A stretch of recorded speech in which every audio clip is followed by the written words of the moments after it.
Hi friends, welcome to my channel. ఈరోజు పాత రకం వంటకం చంద్రకాంతలు తయారు చేసాము. ఇవేంటంటే మా ఊర్లో బాగా తయారు చేసుకుంటారు. సంక్రాంతి వచ్చిందంటే ప్రతి ఒక్కరింట్లో ఈ ఐటెం అయితే తయారు చేసుకుంటారు. చాలా ఈజీ ప్రాసెస్.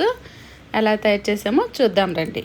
దానికోసం ముందుగా ఒక 3 గంటల పాటు ఈ శనగపప్పుని నానబెట్టుకొని తర్వాత ఉడకబెట్టుకొని ఇలాగా మెత్తగా చేసుకోవాలి. ఇలా మెత్తగా చేసుకొని ఇది పొడి పొడిగా ఉంటే కొంచెం వాటర్ వేసుకొని ఇలా మెత్తగా ఈ స్ట్రెచ్చర్ వచ్చినంత వరకు కలుపుకోవాలి. ఇలా కలుపుకొని దీంట్లో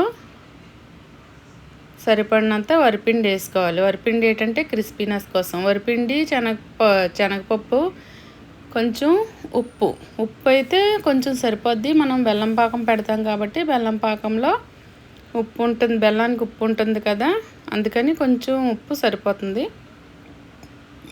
వేసుకొని బాగా కలుపుకోవాలి. దీంట్లోని కొంచెం మైదా కూడా వేసుకొని కలుపుకోవాలి.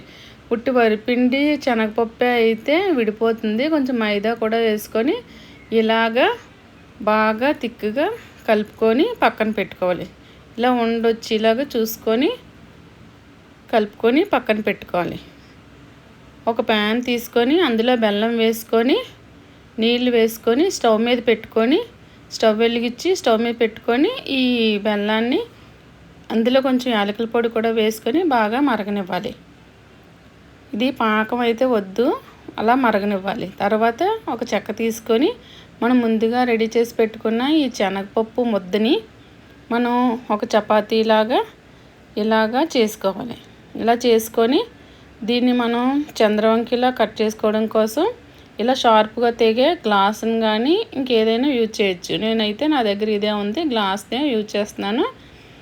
మా ఊర్లో అయితే రైస్ కొలుసుకునే డొక్కులు ఉంటాయి కదా, అలాంటి దాంతో కట్ చేస్తారు. ఇలా ఒక్కొక్కటి హాఫ్ మూన్ లాగా కట్ చేసి ఒక్కొక్కటి ప్లేట్లో పెట్టుకొని ఉంచుకోవాలి. ఇది ఇలా హాఫ్ మూన్లా కట్ చేయడం దాన్ని బట్టి దీనికి చంద్రవంక అనేసి పేర్లు వచ్చాయి. మేము ఇది చంద్రకాంత అని అంటాం అన్నమాట.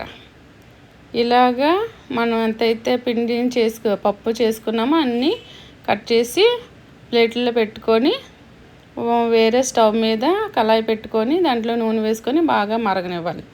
ఆ మరిగిన నూనెలో మనం రెడీ చేసి పెట్టుకుని ఈ చంద్రకాంతలన్నీ ఒక్కొక్కటి వేసుకొని డీప్ ఫ్రై చేసుకోవాలి.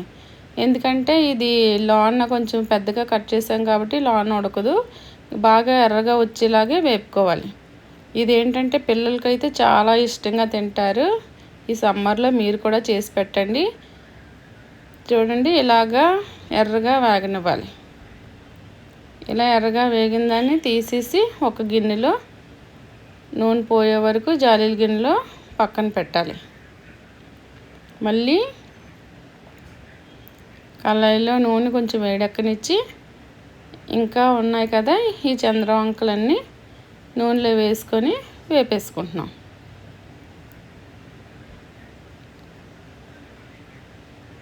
ఇదే వంటకం అయితే మా పిల్లలిద్దరికీ చాలా ఇష్టం, అందుకని ఈరోజు తయారు చేస్తున్నాను. ఇలాగా నూనెలన్నీ వేసుకొని డీప్ ఫ్రై అయిన తర్వాత మనం ముందుగానే బెల్లం పాకం రెడీ చేసి పక్కన పెట్టుకున్నాం కదా, పాకం అయితే అవసరం లేదు. ఈ బెల్లాన్ని బాగా కొంచెం దగ్గరగా మరగనివ్వాలి. ఇలా మరగనిచ్చిన దాంట్లో మనం డీప్ ఫ్రై చేసి పెట్టుకుని చంద్రవంకలు వేసేసుకొని అవి బాగా ఇంకే వరకు ఉంచాలి. ఎలా అంటే ఒక 10 నిమిషాలు, ఒక పావు గంటలా ఉంచాలి. ఇలాగన్నీ దాని తర్వాత ఒకటి వేసుకొని ఒక ప్లేట్లో తీసి పక్కన పెట్టుకుంటే ఎంతో టేస్టీ చంద్రకాంతలు రెడీ. మీరు కూడా ట్రై చేయండి, మీ పిల్లలకు పెట్టండి, చాలా బాగా ఇష్టపడతారు. ఇవి ఎలాగొచ్చాయో నాకు కామెంట్ బాక్స్లో తెలియచేయండి.